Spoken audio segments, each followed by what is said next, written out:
It is the end of the line, literally, for the 2026 edition of the MPTC Tour of Luzon.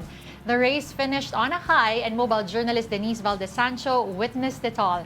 Denise, kamusta ang tour finale and what's next after 14 grueling stages?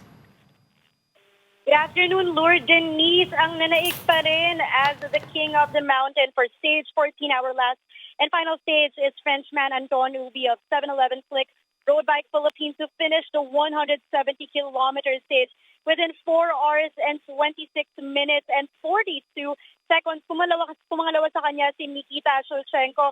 You know, Lord and Denise, around 18 kilometers pa lang from a bunch or from a peloton, bumitaw na or nag-breakaway na agad itong si Anton Ubi para maging mag-isa at hanggang sa umakyat na siya going to the Lion's Head up until the finish line here in Baguio. They started from Pangasinan, they ended here in Baguio, and wala na talagang nakahabol kay Anton Ubi, and it is somehow expected by a lot dahil nga kapag mga malupitang ahunan, it's Anton Ubi na nangunguna. But right now, no, ang mag-uuwi pa rin ng yellow jersey for the individual award or general classification is gonna be Nikita Shulchenko of LCW. So right now, we are about to start the awarding, and later on sa gabi, dito rin sa Baguio, gaganapin yung closing ceremony for the Tour of Luzon 2026. Lord and Denise. Saang bahagi sila ng Baguio umakyat? Sa may Quezon ba o sa may Marcos Highway?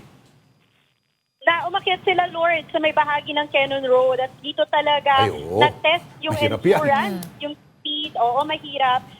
Pero again, as expected, talagang nanaig pa rin si Anton Ubi dahil nga specialty niya yung mga ganitong climbs.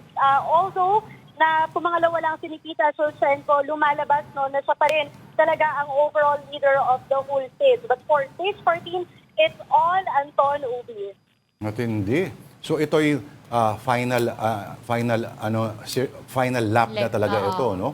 At talaga makikita mo sa bandang huli, wala nang kasabay.